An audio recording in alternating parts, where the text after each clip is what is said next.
Hello, and welcome to Dungeon of Bad Decisions. This is the 36th installment of Anna Attempts to Explain Things. I'm your host, Anna, and this week's topic is Michaela's Grimm campaign.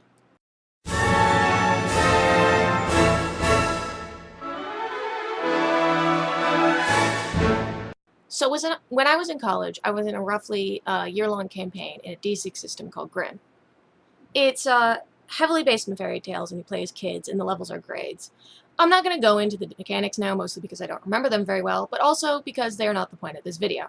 The point is to tell you how delightfully fucked up that campaign was. Oh man, where do I start?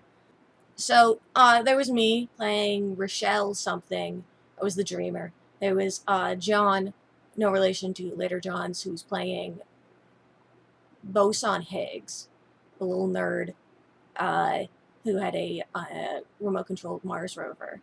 There was Taylor, who you may know as, the Godfather / vodka aunt of this blog, playing Courtney, a softball player. She had a little softball bat. There was Alice, who played the delinquent, Pepe Le Pew. Yes, that is what the reference, and he did have skunk hair. And Logan's character was the popular kid. He had the ability to basically use people as human shields. It was called Go With. It was fucked up. Anyway, okay, so basically what happened is, we were all on a bus or whatever, and we got sucked into this fantasy world, whatever, and we got to find the portal home. But the portal moves, and we've got to do all this investigation to find the portal. So, we were looking into Sleeping Beauty's basement or something, or Rapunzel's, I don't remember, and we got chased down the literal rabbit hole by a cooler full of organs. There was another time, we were investigating some cult that we thought might be able to help us, and there was this sweet little old lady who welcomed into her house, and she gave us this these loaves of bread that the DM, that Michaela lovingly described as crusty and a little orange, and just very warm and everything. And turns out those loaves of bread were drugged, because we woke up, and we couldn't see, and we couldn't move our mouths. We couldn't move, and the way Michaela described it was your eyes feel weird and lips feel weirdly crusty, and my immediate thought was, oh my god, we're bread. So I accidentally started this entire panic where we all, for 30 straight seconds, everyone was screaming about how we'd been turned into bread, because that didn't seem all that out of the realm of possibility. Turns out we weren't bread. We just had our eyes and lips sewn shut by the cult of the Blackbird. I don't know how that's any less fucked up, but at least, Alice's delinquent was able to, break free of his binds and used his pocket knife to cut us free. That was fucked up. Speaking of Alice's delinquent, we explained her late joining. She didn't join until a few sessions in. She had to not be there for various reasons. A couple of times she had to miss a couple sessions, so we explained it by deciding we just completely forgotten Pepe existed. But even though he was totally still there, so she'd come back and she'd be like, and we'd brief her on what happened, and then in game she'd be like, oh yeah, and you remember that thing that happened? We're like, you were there? Wait, where? Have you been here all this time? He'd talk up and we'd all be surprised. There was another time, Taylor's character, poor Courtney, poor, sweet, well-intentioned Courtney. We'd found a dead crow or something, and we were in a tavern, and she decided to, contribute by putting the crow or whatever in the pot, and it turned out it was poisoned, and she killed everybody. Everybody in the tavern. She's still scarred by that. Anyways, there was another time we went after the Rotten King, which was Humpty Dumpty gone very bad. And so John, Higgs boson, sacrificed his RC Mars rover to shove the Rotten King off the top of a tower. It didn't kill him forever, but, it was enough to, keep him out of commission for a while.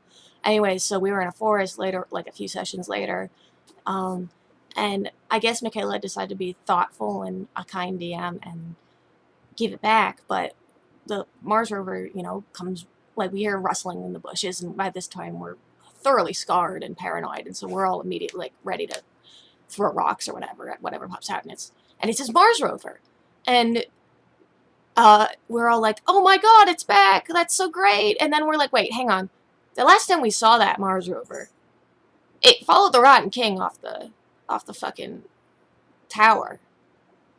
Oh fuck, the Rotten King's back. Oh fuck, we're screwed. So then we spend another 30 seconds panicking, and Michaela just laughs at us before finally saying, no, the Ryan King's still out of commission. You guys are good. I just wanted to do a nice thing for you. Oh, we were so difficult. It was the time after we took out the Tooth Fairy because she'd gone corrupt. I don't know what it is with fantasy worlds and corrupt Tooth Fairies. That was not the only time I've ever had to do that. Anyways, and Logan's character was just arrogant and pissed off and whatever, and he saw this goat, and he was just super mad at this goat.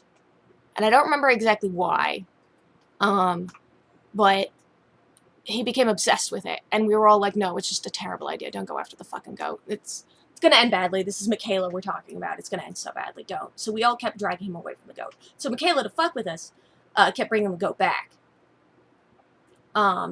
And so every so often we'd be wandering around looking for a fucking portal home, and there'd be that fucking goat, and we'd be like, no, Logan, don't go after the fucking goat. And Logan's be like, I'm going after the fucking goat, that fucking smug bastard. I want to kill it. I don't know. It was just... And then a year later, it turns out at some point in all that, Michaela had decided to make the goat our portal home. Like, the portal was attached to the goat, and that's why it moved constantly. So that all this time, we've been telling Logan, don't go after the fucking goat. He should have gone after the fucking goat. Because as soon as we let him touch it, the portal opened. And we all went home. I mean, there were a couple more, like, trials before we found ourselves back home.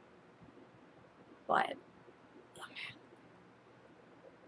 We were so mad. There were also these fezzes. We called them, like, the gnome hats.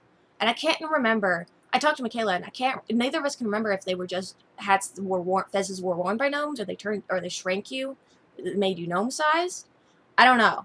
I really don't know, but I just remember that we collected as many of those hats as we could, and they just never did anything with them.